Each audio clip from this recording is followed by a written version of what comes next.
നമസ്കാരം. 9ാം ക്ലാസ്സിലെ forcesinfluids ദ്രവബലങ്ങൾ എന്ന ചാപ്റ്ററാണ് നമ്മൾ ഡിസ്കസ് ചെയ്തുകൊണ്ടിരിക്കുന്നത്. കഴിഞ്ഞ ക്ലാസ്സിൽ നമ്മൾ പാസ്കൽസ് നിയമം, പാസ്കൽസ് ലോ എന്താണെന്ന് പഠിച്ചു. അതുപോലെ തന്നെ പാസ്കൽ നിയമത്തിന്റെ അടിസ്ഥാനം എന്താണെന്നൊക്കെ പഠിച്ചു. അതുപോലെ തന്നെ ഈ പാസ്കൽ നിയമം അടിസ്ഥാനമാക്കി പ്രവർത്തിക്കുന്ന കുറച്ച് ഉപകരണങ്ങൾ, അതായത് എന്തൊക്കെയാണ്, ഹൈഡ്രോളിക് ബ്രേക്ക് ഉണ്ട്, hydraulic lift, hydraulic Jack, hydraulic press, ഇതൊക്കെ നമ്മളിന്ന് പറഞ്ഞു. അപ്പം ഹൈഡ്രോളിക് ജാക്ക് എങ്ങനെയാണ് പ്രവർത്തിക്കുന്നത് എന്നുള്ളതിൻ്റെ ഒരു ചെറിയൊരു ആക്ടിവിറ്റി നമ്മൾ ചെയ്തായിരുന്നു. അതായത് സിറിഞ്ചുമായിട്ട് ബന്ധപ്പെട്ട ഒരു ആക്ടിവിറ്റി നമ്മൾ ചെയ്തായിരുന്നു. അപ്പം അത് നിങ്ങൾക്ക് എല്ലാവർക്കും മനസ്സിലായെന്ന് വിശ്വസിക്കുന്നു. അത് കണ്ടിട്ടില്ലാത്തവരാണെന്നുണ്ടെങ്കിൽ ആ വീഡിയോ കണ്ടതിന് ശേഷം മാത്രം ഈ വീഡിയോ കാണുക. അപ്പം ഇന്ന് നമ്മൾ ഡിസ്കസ് ചെയ്യുന്നത് ഇപ്പോൾ പാസ്കൽ ലോ ആണ്. ഹൈഡ്രോളിക് ജാക്കിൻ്റെ ഒക്കെ വർക്കിംഗ് പ്രിൻസിപ്പിൾ നമ്മൾ പറഞ്ഞു. അത് ഉപയോഗിച്ചിട്ടാണ് ഹൈഡ്രോളിക് ജാക്കൊക്കെ പ്രവർത്തിക്കുന്നതെന്ന് പറഞ്ഞു. അപ്പോൾ ആ ഹൈഡ്രോളിക് ജാക്ക് എങ്ങനെയാണ് നമുക്ക് പ്രവർത്തിക്കുന്നത്, ഈ പാസ്കൽ നിയമം ഉപയോഗിച്ച് പ്രവർത്തിക്കുന്നത് നമുക്ക് നോക്കാം. അപ്പോൾ ആ ഹൈഡ്രോളിക് ജാക്കിൻ്റെ ഒരു ചിത്രമാണ് ഇവിടെ കൊടുത്തിരിക്കുന്നത്. അറിയാമല്ലോ, സർവീസ് സ്റ്റേഷനിലൊക്കെ വാഹനങ്ങളൊക്കെ ഉയർത്താൻ ഉപയോഗിക്കുന്ന ഹൈഡ്രോളിക് ജാക്ക്, അതിൻ്റെ ഒരു ചിത്രമാണ് ഇവിടെ കൊടുത്തിരിക്കുന്നത്. ഇവിടെ കാണാൻ സാധിക്കും ഒരു സിലിണ്ടർ ആണല്ലേ, different area of cross section, അതായത് രണ്ട് സെക്ഷൻ, എക്സും വൈ എന്ന് പറഞ്ഞാൽ രണ്ട് സെക്ഷനാണുള്ളത്. എക്സ് എന്ന് പറഞ്ഞിരിക്കുന്ന ആ സെക്ഷനിലുള്ള ആ സിലിണ്ടറിൻ്റെ ഏരിയ ഓഫ് ക്രോസ് സെക്ഷൻ എന്ന് പറഞ്ഞിരിക്കുന്നത് A1 ആക്കി എടുത്തു. രണ്ടാമത്തെ സെക്ഷൻ വൈ എന്ന് പറഞ്ഞിരിക്കുന്ന ആ സെക്ഷനിലുള്ള ഏരിയ ഓഫ് ക്രോസ് സെക്ഷൻ ഇച്ചിരി കൂടുതലാണ് അല്ലേ, എത്രയാണ് A2 ആയിട്ട് നമ്മൾ എടുത്തു. മനസ്സിലായല്ലോ. അതുപോലെ തന്നെ എക്സ് എന്ന് പറഞ്ഞിരിക്കുന്ന ആ സെക്ഷൻ അപ്ലൈ ചെയ്യുന്ന ഫോഴ്സ് F1ഉം അതുപോലെ തന്നെ വൈയിൽ എന്ന് പറഞ്ഞിരിക്കുന്ന അവിടെ കൊടുത്തിരിക്കുന്ന ഫോഴ്സ് F2 ആക്കി നമ്മൾ എടുത്തു. അതുപോലെ തന്നെ ആ സെന്ററിനുള്ളിൽ ഫ്ലൂയിഡ് നിറച്ചിട്ടുണ്ട്. അതുപോലെ തന്നെ വൈ എന്ന് പറഞ്ഞിരിക്കുന്ന ആ പിസ്റ്റന്റെ മുകളിൽ ഒരു കാറും ഇരിപ്പുണ്ട്. മനസ്സിലായല്ലോ. അപ്പം ഇതെങ്ങനെയാണ്, എന്തുമാത്രം ഫോഴ്സ് കൊടുത്താലാണ് ഇത് ഉയർത്താൻ സാധിക്കുന്നത്, അതാണ് നമ്മൾ നോക്കുന്നത്. നമ്മൾ പാസ്കൽ നിയമം അനുസരിച്ച് പഠിച്ചായിരുന്നു, ഒരു ഭാഗത്ത് കൊടുക്കുന്ന പ്രഷർ എല്ലാ ഭാഗത്തും, അതായത് ഒരു ലിക്വിഡിന്റെ ഒരു ഭാഗത്ത് കൊടുക്കുന്ന പ്രഷർ എല്ലാ ഭാഗത്തും ഒരുപോലെ ആയിരിക്കും എന്ന് പഠിച്ചു. അതായത് ഇപ്പം എക്സ് എന്ന് പറഞ്ഞിരിക്കുന്ന ആ ഒരു സെക്ഷനിൽ നമ്മളൊരു പ്രഷർ കൊടുക്കുകയാണെന്നുണ്ടെങ്കിൽ ആ പ്രഷർ തന്നെ ആയിരിക്കും എന്താണ് ആ വൈ എന്ന് പറഞ്ഞിരിക്കുന്ന ആ സെക്ഷനിൽ ഉണ്ടാകുന്നത്. പക്ഷെ അത് ലിഫ്റ്റ് ചെയ്യാൻ കാരണം എന്താണ്, അവിടുത്തെ ഫോഴ്സ് മൂലം, അവിടെ ഫോഴ്സിന് വ്യത്യാസം വരുന്നുണ്ട്. ആ ഫോഴ്സ് മൂലം അവിടെ വ്യത്യാസം ഉണ്ടാകുന്നു അല്ലേ. മനസ്സിലായല്ലോ. അപ്പൊ അതിനെക്കുറിച്ചൊക്കെ നമ്മൾ കഴിഞ്ഞ ക്ലാസ്സിൽ ഡിസ്കസ് ചെയ്തതാണ്. അപ്പം നമ്മളിപ്പം നോക്കുന്നത് ഈ F1 നിന്ന് ഫോഴ്സ് കൊടുത്തു കഴിയുമ്പോൾ F2-ൽ എന്തുമാത്രം ഫോഴ്സ് ആണ് ഉണ്ടാകുന്നത്, ആ ഫോഴ്സിന്റെ അളവ് അനുസരിച്ചിട്ടാണ് അത് ലിഫ്റ്റ് ചെയ്യുന്നത്. അപ്പൊ നമ്മൾ പറഞ്ഞായിരുന്നു, പാസ്കൽസ് നിയമം അനുസരിച്ച് പറഞ്ഞായിരുന്നു, എക്സിൽ കൊടുക്കുന്ന പ്രഷറും വൈയിൽ കൊടുക്കുന്ന പ്രഷറും എങ്ങനെയാണ്, ഈക്വൽ ആണെന്ന് പറഞ്ഞു. അപ്പൊ നമുക്ക് എഴുതാമല്ലോ, pressure at X equal to pressure at Y എന്ന് എഴുതാം. മനസ്സിലായല്ലോ. എക്സിലുണ്ടാകുന്ന പ്രഷറും വൈയിലുണ്ടാകുന്ന പ്രഷറും ഈക്വൽ ആണെന്ന് പറഞ്ഞു. നമുക്കറിയാം പ്രഷറിന്റെ ഇക്വേഷൻ നമ്മൾ പഠിച്ചാണ്, ഫോഴ്സ് ബൈ ഏരിയ അല്ലെ. ഫോഴ്സ് ബൈ ഏരിയ ആണ് പ്രഷറിന്റെ ഇക്വേഷൻ നമ്മൾ പറഞ്ഞു. അപ്പം പി എക്സ് എന്നുണ്ടെങ്കിൽ അപ്പൊ നമുക്ക് എങ്ങനെ എഴുതാൻ സാധിക്കും, പി എക്സിന്റെ സ്ഥാനത്ത് നമുക്ക് ഈ എക്സിന്റെ ഭാഗത്തുണ്ടാകുന്ന ഫോഴ്സ് ഏതാണ്, F1 ഫോഴ്സ് ആണ് അല്ലേ. അവിടുത്തെ ഏരിയ ഏതാണ്, A1 ആണെന്ന് നമ്മൾ പറഞ്ഞു. അപ്പം F1 ബൈ A1 എന്ന് എഴുതാമല്ലോ. That is equal to Y എന്ന് പറഞ്ഞിരിക്കുന്ന ഭാഗത്തുണ്ടാകുന്ന പ്രഷർ, അതേ സെയിം പ്രഷർ തന്നെയാണ് വൈയിലും ഉണ്ടാകുന്നതെന്ന് പറഞ്ഞു. അപ്പം അവിടുത്തെ പ്രഷർ PY ആണ്. അപ്പൊ നമുക്ക് അറിയാം, പ്രഷർ ഫോഴ്സ് ബൈ ഏരിയ ആയതുകൊണ്ട് അവിടുത്തെ ഫോഴ്സ് എന്ന് വെച്ചാൽ F2 ആണ്. അതുപോലെ തന്നെ അവിടുത്തെ ഏരിയ എന്ന് പറഞ്ഞാൽ A2 ആണ്. മനസ്സിലായല്ലോ. നമ്മളിത് അങ്ങോട്ടും ഇങ്ങോട്ടും ക്രോസ് മൾട്ടിപ്ലൈ ചെയ്യാം കേട്ടോ. Therefore A1 F2 is equal to A2 F1 എന്ന് എഴുതാം. നമുക്ക് എന്താണ് കണ്ടുപിടിക്കേണ്ടത്, അതായത് ആ വൈ ഭാഗത്തുണ്ടാകുന്ന ഫോഴ്സ്, നമ്മൾ F1 ഫോഴ്സ് എക്സിൽ കൊടുത്തു, അതുമൂലം വൈ ഭാഗത്തുണ്ടാകുന്ന ഫോഴ്സ്, ആ ഫോഴ്സ് മൂലമാണ് ഇത് റൈസ് ചെയ്യുന്നത് അല്ലേ. ആ വാഹനം ഉയർത്താൻ സാധിക്കുന്നത് അവിടെ ഉണ്ടാകുന്ന ഫോഴ്സ് മൂലമാണ്. അപ്പൊ ആ ഫോഴ്സ് എത്രയാണെന്നാണ് നമുക്കിവിടെ കണ്ടുപിടിക്കേണ്ടത്. അതായത് വൈ ഭാഗത്തുണ്ടാകുന്ന ഫോഴ്സ് ഏതാണ്, F2 ആണല്ലോ. അപ്പൊ നമുക്ക് F2-നെ മാത്രം ഇവിടെ നിർത്താം. That is F2 is equal to നമുക്ക് എങ്ങനെ എഴുതാൻ സാധിക്കും, A2 ബൈ A1 അല്ലേ. A2 by A1 into F1 എന്ന് എഴുതാമല്ലോ. മനസ്സിലാകുന്നുണ്ടല്ലേ. F2 is equal to A2 by A1 into F1. അപ്പൊ ഇത്രയും ഫോഴ്സ് ആയിരിക്കും ആ വൈ എന്ന് പറഞ്ഞിരിക്കുന്ന ഭാഗത്ത് അനുഭവപ്പെടുന്ന ഫോഴ്സ്. ആ ഫോഴ്സ് മൂലമാണ് ആ വാഹനം നമുക്ക് ഉയർത്താൻ സാധിക്കുന്നത്. അപ്പൊ ആ വൈ ഭാഗത്തുണ്ടാകുന്ന ഫോഴ്സ് ഇതാന്ന് പറഞ്ഞു. അപ്പം ഈ വെഹിക്കിളൊക്കെ ഉയർത്തണമെന്നുണ്ടെങ്കിൽ എന്തുമാത്രം ഫോഴ്സ് കൊടുക്കണം എന്നുണ്ട്. ഇപ്പം എന്തുമാത്രം ഉയർത്തണം ഇല്ല, അവിടുത്തെ ഉണ്ടാകുന്ന ആ വൈ ഭാഗത്ത് എന്തുമാത്രം ഉയരണമെന്നുള്ളത് നമ്മൾ തീരുമാനിക്കുന്ന എന്താണ്, കൊടുക്കുന്ന ആ ഫോഴ്സും ഉണ്ട്, അതുപോലെ തന്നെ ആ ഏരിയനെയും ഡിപ്പെൻഡ് ചെയ്തിട്ടുണ്ട്. മനസ്സിലാകുന്നുണ്ട്. ചുമ്മാ ഒരു ഏരിയ ഓഫ് ക്രോസ് സെക്ഷൻ വെച്ചാൽ പോരാ, എന്തുമാത്രം ഫോഴ്സ് കൊടുക്കുന്ന ഫോഴ്സിന്റെ എന്തുമാത്രം മടങ്ങ് അവിടെ വരണമെന്ന് തീരുമാനിക്കുന്നത് എന്താണ്, അവിടുത്തെ ഏരിയ ഓഫ് ക്രോസ് സെക്ഷനുള്ള വ്യത്യാസമാണ്. മനസ്സിലാവുന്നുണ്ടോ? അതായത് ആദ്യത്തെ എക്സ് എന്ന് പറഞ്ഞിരിക്കുന്ന ആ ഏരിയ, ആ എക്സ് എന്ന് പറഞ്ഞിരിക്കുന്ന ഭാഗത്തെ ഏരിയയുടെ 100 മടങ്ങ് ഏരിയ y എന്ന് പറയുന്ന ഭാഗത്ത് വന്നാൽ മാത്രമേ ഉള്ളൂ എന്താണ് ഒരു 1 ന്യൂട്ടൺ ഫോഴ്സ് കൊടുത്താൽ ഒരു 100 ന്യൂട്ടൺ ഫോഴ്സ് അവിടെ ഉണ്ടാകത്തുള്ളൂ. അപ്പൊ മനസ്സിലായല്ലോ, y എന്ന് പറഞ്ഞിരിക്കുന്ന ആ ഭാഗത്ത് ഉണ്ടാകുന്ന ഫോഴ്സ് ഏതാണ്? F2 = A2 / A1 × F1 ആണ്. മനസ്സിലായല്ലോ. അപ്പം നമ്മളിപ്പം എക്സ് കഴിക്കുന്ന ഭാഗത്തൊരു പർട്ടിക്കുലർ ഫോഴ്സ് കൊടുത്തു. ആ ഫോഴ്സ് ചെറിയ ഫോഴ്സ് ആയിരിക്കും നമ്മൾ കൊടുക്കുന്നത്, ശരിയല്ലേ? ചെറിയ ഫോഴ്സ് കൊടുക്കുന്നു. ആ ചെറിയ ഫോഴ്സ് മൂലം ഈ കാറും അങ്ങനെയുള്ള വെഹിക്കിൾസ് ഒക്കെ പൊക്കണം ഉയർത്തണം എന്നുണ്ടെങ്കിൽ നല്ലൊരു ഫോഴ്സ് വരണ്ടേ? അതിന്റെ ഏകദേശം ഒരു 100 മടങ്ങോളം ഫോഴ്സ് വന്നാൽ മാത്രമേ ഉള്ളൂ നമുക്ക് എന്താണ് ആ വെഹിക്കിൾ അത്രയും ഭാരമുള്ള വസ്തുക്കൾ നമുക്ക് ഉയർത്താൻ സാധിക്കത്തുള്ളൂ. മനസ്സിലാവുന്നല്ലോ. അപ്പം അങ്ങനെ ഉയർത്തണമെന്നുണ്ടെങ്കിൽ അവിടുത്തെ ഏരിയ ഓഫ് ക്രോസ് സെക്ഷൻ അവിടെ ഇമ്പോർട്ടൻ്റ് ആണ്. അതായത് A2 എന്ന് പറഞ്ഞിരിക്കുന്ന ഏരിയ ഓഫ് ക്രോസ് സെക്ഷൻ എന്ന് പറഞ്ഞിരിക്കുന്നത് A1-ന്റെ 100 മടങ്ങായാൽ മാത്രമേ ഉള്ളൂ. മനസ്സിലാവുന്നല്ലോ. A1 എന്ന് വെച്ചാൽ ആ ചെറിയ പോർഷൻ, അതിന്റെ 100 മടങ്ങ് ഏരിയ A2 ആയിരിക്കണം. മനസ്സിലായോ? മനസ്സിലാവുന്നുണ്ടോ പറഞ്ഞേ? എങ്കിലും ഉള്ളൂ അതനുസരിച്ചിട്ട് ഫോഴ്സ് അവിടെ ഉണ്ടാകത്തുള്ളൂ. അപ്പൊ എന്തുമാത്രം ഫോഴ്സ് ആണ് അവിടെ ഉണ്ടാകുന്നത് നമുക്ക് നോക്കാം. അപ്പൊ നമുക്ക് ഈ A2 എന്ന് പറയുന്ന വാല്യൂ നമ്മൾ ഇവിടെ ഒന്ന് സബ്സ്റ്റിറ്റ്യൂട്ട് ചെയ്ത് കൊടുക്കാം. Therefore F2 = A2-ന്റെ സ്ഥാനത്ത് 100 × A1 എന്ന് കൊടുക്കാം, ഡിവൈഡഡ് ബൈ A1 ഉണ്ട് ഇൻറ്റു F1 അല്ലേ? F1 ദെൻ ഇവിടെ A1 ക്യാൻസൽ ചെയ്ത് പോകാം. Therefore F2 = നമുക്ക് എങ്ങനെ ചെയ്യാൻ സാധിക്കും? 100 × F1. മനസ്സിലാവുന്നുണ്ടോ? F2 = 100 × F1. അതായത് 1 ന്യൂട്ടൺ നമ്മൾ എക്സ് ഭാഗത്ത് കൊടുത്തു. എക്സിൽ 1 ന്യൂട്ടൺ ഫോഴ്സ് കൊടുത്തപ്പോൾ y ഭാഗത്തുണ്ടാകുന്ന ഫോഴ്സ് എത്രയാണ്? അതിന്റെ 100 മടങ്ങ്, അതായത് 100 ന്യൂട്ടൺ ആയിരിക്കും അവിടെ y ഭാഗത്തുണ്ടാകുന്ന ഫോഴ്സ് എന്ന് പറഞ്ഞിരിക്കുന്നത്. അപ്പൊ അങ്ങനെ ആകണമെന്നുണ്ടെങ്കിൽ അവിടുത്തെ ഏരിയയും അതുപോലെ ആയിരിക്കണം. ഏരിയയും എങ്ങനെയായിരിക്കണം? എക്സ് ഭാഗത്തെ ഏരിയയുടെ 100 മടങ്ങായിരിക്കണം y ഭാഗത്തെ ഏരിയ എന്ന് പറഞ്ഞിരിക്കുന്നത്. മനസ്സിലുണ്ടോ? അപ്പോൾ ഏരിയയും അവിടെ ഇമ്പോർട്ടൻ്റ് ആണ്. ക്ലിയർ ആയല്ലോ പറഞ്ഞിരിക്കുന്നത്. അപ്പം 1 ന്യൂട്ടൺ ഫോഴ്സ് നമ്മൾ എക്സിൽ കൊടുത്താൽ മാത്രമേ ഉള്ളൂ 100 ന്യൂട്ടൺ, 100 മടങ്ങ്, ഇത്രയും 100 മടങ്ങ് വന്നാലുള്ള അത്രയും ഭാരമുള്ള സാധനം നമുക്ക് ഉയർത്താൻ സാധിക്കത്തുള്ളൂ. മനസ്സിലാകുന്നുണ്ടല്ലോ. 1 ന്യൂട്ടൺ ഫോഴ്സ് കൊടുത്തപ്പോൾ 100 മടങ്ങ് ആവുന്നുണ്ട്. ആ 100 മടങ്ങ് ഫോഴ്സ് അവിടെ കിട്ടുന്നുണ്ട്. ആ 100 മടങ്ങ് ഫോഴ്സ് കിട്ടാൻ കാരണം എന്താണ്? അവിടുത്തെ ഏരിയ ഓഫ് ക്രോസ് സെക്ഷൻ വ്യത്യാസപ്പെട്ടിരിക്കുന്നതാണ്. ഏരിയ ഓഫ് ക്രോസ് സെക്ഷൻ എങ്ങനെയായിരിക്കണം? ആദ്യത്തെ ഭാഗത്തിൻ്റെ 100 മടങ്ങ് ഏരിയ ഓഫ് ക്രോസ് സെക്ഷൻ ആയിരിക്കണം രണ്ടാമത്തെ, അതായത് വീതി കൂടിയ ഭാഗത്തും ഉണ്ടാവേണ്ടത്. മനസ്സിലായല്ലോ. അപ്പം ഏരിയ ഓഫ് ക്രോസ് സെക്ഷൻ അവിടെ ഇമ്പോർട്ടൻ്റ് ആണ്. അപ്പം മനസ്സിലായല്ലോ. That's a large piston will experience a 100 newton force. എപ്പോഴാണ്? When 1 newton force is applied on small piston. Small പിസ്റ്റണിൽ 1 ന്യൂട്ടൺ ഫോഴ്സ് കൊടുത്താൽ എന്താണ്? ലാർജ് പിസ്റ്റണിൽ 100 ന്യൂട്ടൺ ഫോഴ്സ് വരും. അതെപ്പോഴാണ്? ആ ഏരിയ ഓഫ് ക്രോസ് സെക്ഷനും വ്യത്യാസപ്പെടുമ്പോൾ. അതായത് ലാർജ് പോർഷനിലെ ഏരിയ ഓഫ് ക്രോസ് സെക്ഷൻ എന്ന് പറഞ്ഞിരിക്കുന്നത് എങ്ങനെയായിരിക്കണം? ചെറിയ ഭാഗത്തെ ഏരിയ ഓഫ് ക്രോസ് സെക്ഷൻ്റെ 100 മടങ്ങായിരിക്കണം. അപ്പോഴും അവിടുത്തെ ഫോഴ്സും 100 മടങ്ങായിരിക്കും അവിടെ കിട്ടുന്നത്. അപ്പം മനസ്സിലായല്ലോ എത്ര ന്യൂട്ടൺ ഫോഴ്സ് കൊടുത്താലാണ് 100 ന്യൂട്ടൺ ഫോഴ്സ് വലിയ ഭാഗത്ത് വരുന്നതെന്ന് മനസ്സിലായല്ലോ. അതുപോലെ തന്നെ വേറൊരു കാര്യമാണ്, നമ്മൾ എക്സ് എന്ന് പറഞ്ഞ ഭാഗത്ത് ഒരു ഫോഴ്സ് കൊടുക്കുന്നുണ്ട്. ഫോഴ്സ് കൊടുക്കുമ്പോൾ ആ പിസ്റ്റൺ ചെറുതായിട്ടൊന്ന് താഴേക്ക് മൂവ് ചെയ്യുമല്ലോ, താഴേക്കൊരു ഡിസ്പ്ലേസ്മെന്റ് ഉണ്ടാവുന്നുണ്ടല്ലോ. അതനുസരിച്ചിട്ട് ആ y എന്ന് പറഞ്ഞിരിക്കുന്ന ഭാഗത്തെ പിസ്റ്റണിനും ഒരു ചെറിയ ഡിസ്പ്ലേസ്മെന്റ് ഉണ്ടാകുന്നുണ്ട്. മനസ്സിലാവുന്നുണ്ടോ പറയുന്നത്? അതായത് ഈ ആദ്യമേ നമ്മളൊരു ഫോഴ്സ് കൊടുത്തു, ചെറിയ ഫോഴ്സ് കൊടുത്തു. ആ ഫോഴ്സ് കൊടുക്കുമ്പോൾ എന്തായാലും താഴേക്കൊരു ഡിസ്പ്ലേസ്മെന്റ് ഉണ്ടാവും. ആ ഡിസ്പ്ലേസ്മെന്റ് അനുസരിച്ചിട്ട് y ഭാഗത്തെ പിസ്റ്റണിന് ഒരു ഡിസ്പ്ലേസ്മെന്റ് ഉണ്ടാകുന്നുണ്ട്. അപ്പം അത് എന്തുമാത്രമാണെന്ന് നമുക്ക് നോക്കാം. അപ്പം അതിനുവേണ്ടി നമുക്കറിയാം വർക്ക് നമ്മളിവിടെ ചെയ്യുന്ന എന്താണ്? ഒരു വർക്ക് തന്നെയല്ലേ ചെയ്യുന്നത്. നമ്മളൊരു ഫോഴ്സ് കൊടുക്കുന്നുണ്ട്. ഫോഴ്സ് കൊടുക്കുമ്പോൾ അവിടെ ഡിസ്പ്ലേസ്മെന്റ് ഉണ്ടാവുന്നുണ്ട്. മനസ്സിലാകുന്നുണ്ടല്ലോ. ഫോഴ്സ് കൊടുക്കുമ്പോൾ ഡിസ്പ്ലേസ്മെന്റ് ഉണ്ടാകുന്നുണ്ടെങ്കിൽ അതിനെ നമുക്ക് എന്ത് പറയാം? അവിടെ വർക്ക് നടന്നു എന്ന് പറയാം. മനസ്സിലായോ? അതായത് വർക്ക് എന്ന് പറഞ്ഞാൽ, വർക്കിന്റെ ഇക്വേഷൻ എന്ന് പറഞ്ഞാൽ work is equal to force into displacement ആണ്. ഒരു ഫോഴ്സ് കൊടുത്തു കഴിയുമ്പോൾ അവിടെ ഡിസ്പ്ലേസ്മെന്റ് ഉണ്ടാവുന്നുണ്ട്. അതിന് സ്ഥാനമാറ്റം സംഭവിക്കുന്നുണ്ട്. എങ്കിലും ഉള്ളൂ നമുക്ക് അതിനെ വർക്ക് എന്ന് പറയാൻ പറ്റത്തുള്ളൂ. അപ്പം അതിന് വർക്കിനെ കുറിച്ച് നമുക്ക് ഡീറ്റെയിൽ ആയിട്ട് വരും ചാപ്റ്ററുകളിൽ പഠിക്കാനുണ്ട്. അപ്പം അന്നേരം ഡീറ്റെയിൽ ആയിട്ട് പഠിക്കാം. അപ്പം ഓർത്തിരിക്കുക, വർക്ക് എന്ന് പറഞ്ഞാൽ ഫോഴ്സ് ഇൻറ്റു ഡിസ്പ്ലേസ്മെന്റ് ആണ്. ഒരു ഫോഴ്സ് കൊടുത്തു കഴിയുമ്പോൾ അതിനെന്തേലും മാറ്റം സംഭവിക്കുന്നുണ്ടെങ്കിൽ അവിടെ വർക്ക് ചെയ്യുന്നു എന്ന് പറയാം. ക്ലിയർ ആയല്ലോ പറഞ്ഞ്? അപ്പം that is work is equal to force into displacement. അപ്പം ഇവിടെ നമ്മൾ എന്താണ് വർക്കല്ലേ കൊടുക്കുന്നത്?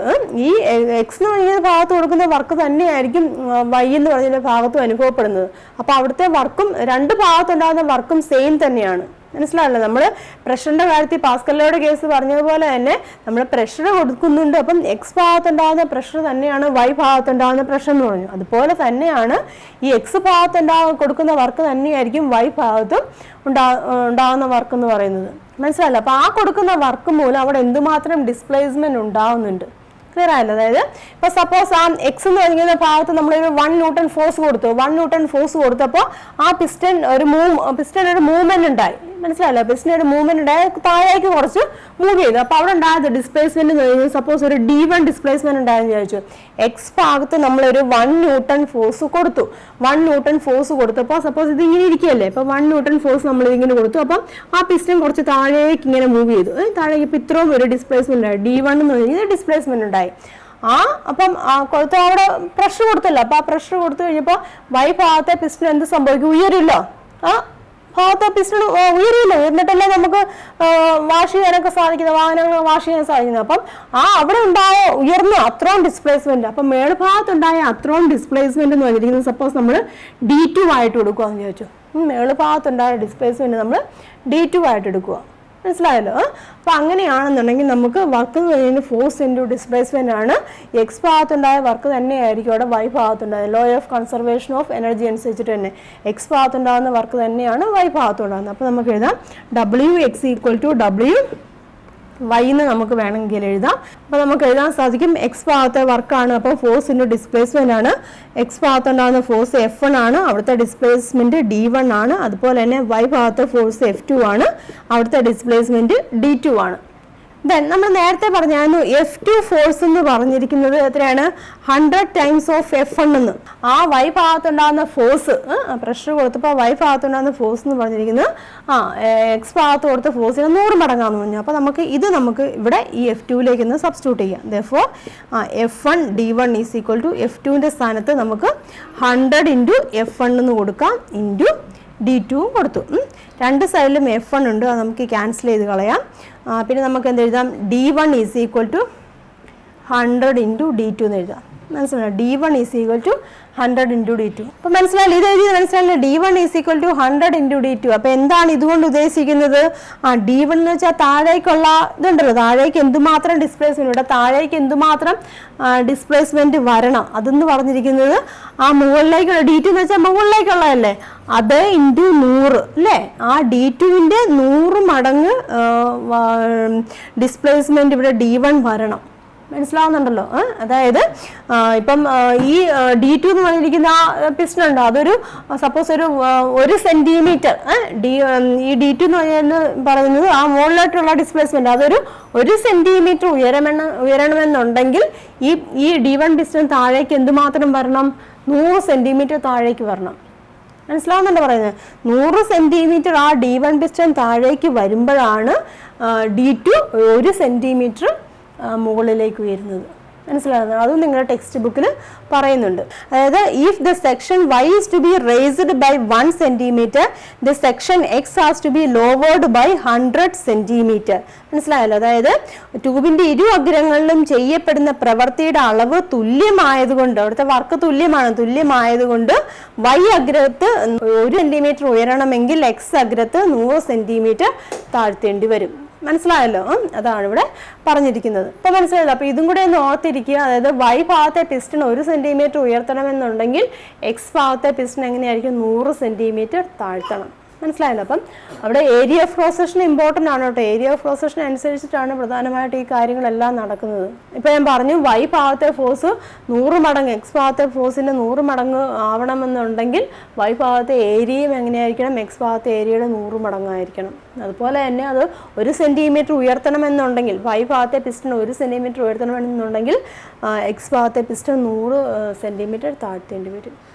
That is the working of hydraulic Jack. നിങ്ങളുടെ ടെക്സ്റ്റ് ബുക്കിൽ ഇതുമായിട്ട് ബന്ധപ്പെട്ട ഒരു ഹൈഡ്രോളിക് ജാക്കിൻ്റെ ഒരു ഫിഗർ കൊടുത്തിട്ടുണ്ട്. അതുകൊണ്ട് ഒരു ലിവർ കൊടുത്തിരിക്കുന്നത് റെഡ് കളറിൽ കൊടുത്തിരിക്കുന്നതാണ് ലിവർ എന്ന് പറയുന്നത്. ആ ലിവർ താഴ്ത്തുവാണ് ചെയ്യുന്നത്. ലിവർ താഴ്ത്തുമ്പോൾ അതാണ് ആ ഫ്ലൂയിഡ് അത്ര ലിവർ ആകുമ്പോൾ ആ പ്രഷർ അവിടെ ഉണ്ടാകുന്നു. അതനുസരിച്ചിട്ട് ഫ്ലൂയിഡിലേക്ക് ആ പ്രഷർ ട്രാൻസ്ഫർ ചെയ്തു പോകും. അതനുസരിച്ചിട്ട് അത് ഉയരുവാണ് ചെയ്യുന്നത്. മനസ്സിലാവുന്നുണ്ടോ? അതായത് ലിവർ താഴ്ത്തുമ്പോൾ അതുമായി ബന്ധിപ്പിച്ചിരിക്കുന്ന പമ്പ് താഴുകയും ദ്രാവകം അമർത്തപ്പെടുകയും അവിടെ വാൽവ് ഉണ്ടല്ലോ, വാൽവ് 1, 2 എന്നൊക്കെ കൊടുത്തിട്ടുണ്ട്. വാൽവ് 1, പ്രഷറിന് വഴി ടാങ്ക് ബിയിലെത്തുകയും അതിൻ്റെ ഫലമായിട്ട് ആ ജാക്ക് അവിടെ ഉയരുകയാണ് ചെയ്യുന്നത്. അപ്പം ജാക്ക് അവിടെ ഉയരുന്നുണ്ട്, അതനുസരിച്ചിട്ട് റിസർവോയർ കൊടുത്തിട്ടുണ്ട്. റിസർവോയറിൽ നിന്ന് ദ്രാവകം ആ രണ്ടാമത്തെ വാൽവ് വഴി ടാങ്ക് എയിലേക്ക് ഇങ്ങനെ വന്നുകൊണ്ടിരിക്കുകയാണ്. അങ്ങനെ ആ പ്രവർത്തനം അങ്ങനെ കണ്ടിന്യൂസ് ആയിട്ട് നടന്നുകൊണ്ടിരിക്കുകയാണ് ചെയ്യുന്നത്. അപ്പം അങ്ങനെ നടക്കുമ്പോഴാണ് അത് ഉയരുന്നത്. കണ്ടിന്യൂസ് ആയിട്ട് നടന്നുകൊണ്ടിരിക്കുമ്പോൾ അത് ഉയർന്നുകൊണ്ടിരിക്കും. കണ്ടിന്യൂസ് ആയിട്ട് പ്രോസസ്സ് നടക്കുന്നത്. അപ്പോൾ അതനുസരിച്ചിട്ടാണ് നമ്മൾ ലിവർ പൊക്കവും താഴ്ത്തവും ചെയ്യുമ്പോൾ അത്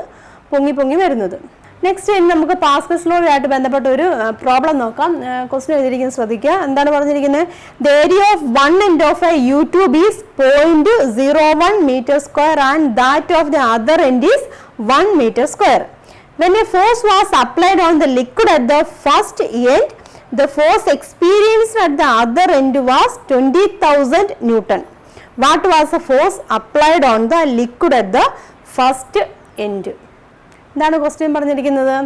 ഒരു യു ഷേപ്പിലുള്ള ഒരു ട്യൂബാണല്ലോ. അതിൻ്റെ ഒരെൻഡിലെ ഏരിയ ഓഫ് ക്രോസ് സെക്ഷൻ എത്രയാണ്? 0.01 meter square ആണെന്ന് പറഞ്ഞു. മറ്റേ എൻഡിലെ area of cross section 1 meter square ആണെന്ന് പറഞ്ഞു. പിന്നെ എന്താണ് പറഞ്ഞിരിക്കുന്നത്? രണ്ടാമത്തെ എൻഡിൽ ഒരു ഫോഴ്സ് കിട്ടുന്നുണ്ട്. ആ ഫോഴ്സിൻ്റെ അളവ് എത്രയാണ്? 20,000 ന്യൂട്ടൺ പറഞ്ഞിട്ടുണ്ട്. അങ്ങനെയെങ്കിൽ ആദ്യത്തെ എൻഡിൽ കൊടുക്കുന്ന ഫോഴ്സ് എത്രയായിരിക്കും എന്നാണ് ചോദിച്ചിരിക്കുന്നത്. മനസ്സിലായല്ലോ? അപ്പം നമുക്ക് ആദ്യമേ തന്നിരിക്കുന്ന കാര്യങ്ങളൊക്കെ എടുത്തെഴുതാം. അപ്പം ഏരിയ ഓഫ് ക്രോസ് സെക്ഷൻ തന്നിട്ടുണ്ട്. ആദ്യത്തെ എൻഡിനെ A1 എന്ന് എടുക്കുക, രണ്ടാമത്തെ എൻഡിനെ A2 എന്ന് എടുക്കുക. അപ്പം ആദ്യത്തെ എൻഡിലെ ഏരിയ ഓഫ് ക്രോസ് സെക്ഷൻ എന്ന് പറഞ്ഞാൽ A1 ആണ്. A1 എന്ന് വെച്ചാൽ 0.01 meter square ആണ്. അതുപോലെ രണ്ടാമത്തെ എൻഡിൽ എത്രയാണ്? 1 meter square ആണ് തന്നിരിക്കുന്നത്. അതുപോലെ തന്നെ ഫോഴ്സ്, രണ്ടാമത്തെ എൻഡിലുണ്ടാകുന്ന ഫോഴ്സ് തന്നിട്ടുണ്ടല്ലോ, F2 തന്നിട്ടുണ്ട്. എത്രയാണ്? 20,000 ന്യൂട്ടൺ ആണ് തന്നിട്ടുണ്ട്. നമുക്ക് എന്താണ് കണ്ടുപിടിക്കേണ്ടത്? ആദ്യത്തെ എൻഡിൽ കൊടുക്കുന്ന ഫോഴ്സ് എത്രയായിരിക്കും എന്നാണ് കണ്ടുപിടിക്കേണ്ടത്. F1 ആണ് കണ്ടുപിടിക്കേണ്ടത്. ദെൻ പാസ്കൽസ് ലോ ഉപയോഗിച്ചിട്ടാണ് കണ്ടുപിടിക്കേണ്ടത്. നമുക്കറിയാം Px, അതായത് ആദ്യത്തെ എൻഡിൽ അല്ലെങ്കിൽ P1 = P2 ആണെന്ന് നമുക്കറിയാം. അപ്പോൾ ആദ്യത്തെ എൻഡിലെ ഫോഴ്സ് എന്ന് പറഞ്ഞ് പ്രഷർ എന്ന് പറഞ്ഞിരിക്കുന്നത് F1/A1 ആണ്. അതുപോലെ രണ്ടാമത്തെ എൻഡിലെ F2/A2 ആണ്. ദെൻ നമുക്ക് ഈ ഇക്വേഷൻ ക്രോസ് മൾട്ടിപ്ലൈ എല്ലാം അങ്ങോട്ടും ഇങ്ങോട്ടും ക്രോസ് മൾട്ടിപ്ലൈ ചെയ്യാം. അപ്പോൾ എങ്ങനെ എഴുതാൻ സാധിക്കും? ദാറ്റ് ഈസ് F1 × A2 അല്ലേ? F1 × A2 that is equal to ഇതെങ്ങനെയാണ്? F2 × A1. നമുക്ക് ഏതാണ് കണ്ടുപിടിക്കേണ്ടത്? F1 ആണ് കണ്ടുപിടിക്കേണ്ടത് അല്ലേ? Therefore F1 = എങ്ങനെ എഴുതാൻ സാധിക്കും? F2/A1 / ഇത് A2 ഇവിടെ അല്ല, അപ്പം താഴേക്ക് വരും. A2 എന്ന് എഴുതാം. Therefore that is equal to F2 എന്ന് പറഞ്ഞിരിക്കുന്നത് എത്രയാണ്? 20,000 ആണ് F2 എന്ന് പറഞ്ഞിരിക്കുന്നത്. ദെൻ A1 നമുക്കറിയാം എത്രയാണ്? 0.01 ആണ്. A2 എന്ന് പറഞ്ഞിരിക്കുന്നത് 1 ആണ് അല്ലേ? Therefore that is equal to 20,000 × 0.01. പിന്നെ എങ്ങനെയാണ് ചെയ്യുന്നത്? 20,000 × 0.01 ആണ്. 0.01 ഡെസിമൽ ആയിട്ടാണ് നടക്കുന്നത്. അതിനെ 1 ആക്കണമെന്നുണ്ടെങ്കിൽ 100 കൊണ്ട് മൾട്ടിപ്ലൈ ചെയ്താൽ 1 ആവുമല്ലോ. അതുപോലെ തന്നെ താഴെ ഒരു 100 കൊണ്ട് ഡിവൈഡ് ചെയ്യുകയും വേണം. ദെൻ ദാറ്റ് ഈസ് ഫോർ 200 × 100 × 0.01 എന്ന് പറഞ്ഞാൽ 1 തന്നെ. ദാറ്റ് ഈസ് ഈക്വൽ ടു 200 അല്ലേ? 200 ന്യൂട്ടൺ. അതായത് F1 ഫോഴ്സ് എന്ന് പറഞ്ഞിരിക്കുന്നത് എത്രയാണ്? 200 ന്യൂട്ടൺ ആണ് F1 ഫോഴ്സ് എന്ന് പറഞ്ഞിരിക്കുന്നത്. മനസ്സിലായല്ലോ? അപ്പോൾ യു ഷേപ്പിലുള്ള ട്യൂബാണ്. അതിൻ്റെ ആദ്യത്തെ സെക്ഷനിലെ ഏരിയ ഓഫ് ക്രോസ് സെക്ഷൻ 0.01 ആണ്. രണ്ടാമത്തെ 1 meter square ആണ്. ദെൻ ആദ്യത്തെ അവിടെ കൊടുത്ത ഫോഴ്സ് 200 ന്യൂട്ടൺ ആണ്. അപ്പം എത്ര കിട്ടി? F2 അല്ലേ? അതായത് ഇത്ര 20,000 ന്യൂട്ടൺ ഫോഴ്സ് അവിടെ കിട്ടി. മനസ്സിലായല്ലോ ഈ പ്രോബ്ലം? അപ്പോൾ എല്ലാവർക്കും ഇന്നത്തെ ക്ലാസ് മനസ്സിലായെന്ന് വിശ്വസിക്കുന്നു. അപ്പോൾ നമ്മളിന്ന് ഡിസ്കസ് ചെയ്ത് പാസ്കൽസ് ലോ ആയിട്ട് ബന്ധപ്പെട്ട ഉപകരണമായ ഹൈഡ്രോളിക് ജാക്കിൻ്റെ വർക്കിങ്ങും കാര്യങ്ങളൊക്കെയാണ്. അപ്പം അവിടുത്തെ ഫോഴ്സ് കണ്ടുപിടിക്കാനുള്ള കാര്യങ്ങളൊക്കെ മനസ്സിലാക്കി. അപ്പോൾ ഓർത്തിരിക്കുക, അവിടെ area of cross section important ആണ് കേട്ടോ. Area of cross section Y സെക്ഷനിലെ ഏരിയ ഓഫ് ക്രോസ് സെക്ഷൻ എന്ന് പറഞ്ഞിരിക്കുന്നത് X സെക്ഷനിലെ ഏരിയ ഓഫ് ക്രോസ് സെക്ഷൻ്റെ എത്രയാണ്? 100 മടങ്ങായാൽ മാത്രമേ ഉള്ളൂ എന്ത് സംഭവിക്കത്തുള്ളൂ? ഫോഴ്സ് അവിടെ ഉണ്ടാകുന്നത് Y സെക്ഷനിൽ ഒരു 100 ന്യൂട്ടൺ ഫോഴ്സ് കിട്ടണമെന്നുണ്ടെങ്കിൽ ഏരിയ ഓഫ് ക്രോസ് സെക്ഷനും അതേ രീതിയിൽ തന്നെ ആയിരിക്കണം. അതുപോലെ തന്നെ അവിടുത്തെ ഉണ്ടാകുന്ന ഡിസ്പ്ലേസ്മെൻറ്റ്, എന്തുമാത്രം ഡിസ്പ്ലേസ്മെൻറ്റ് ആ പിസ്റ്റൺ മൂവ് ചെയ്യണം, അല്ലെങ്കിൽ ആ പിസ്റ്റൺ എന്തുമാത്രം ഡിസ്പ്ലേസ്മെൻറ്റ് ഉണ്ടാകുന്നുണ്ടെന്ന്. ഇപ്പം ഒരു 1 സെൻറ്റിമീറ്റർ മുകളിലേക്ക് ഉയരണമെന്നുണ്ടെങ്കിൽ എന്താണ് ആ എക്സ് എന്ന് പറഞ്ഞിരിക്കുന്ന പോർഷനിൽ ഒരു 100 സെൻറ്റിമീറ്റർ താഴ്ത്തിയാൽ മാത്രമേ ഉള്ളൂ മുകളിലോട്ട് ഒരു 1 സെൻറ്റിമീറ്റർ എങ്കിലും ഉയരത്തുള്ളൂ. മനസ്സിലായി? ഇതെല്ലാം പാസ്കൽസ് ലോയുടെ ബേസിൽ ചെയ്യുന്നതാണ്.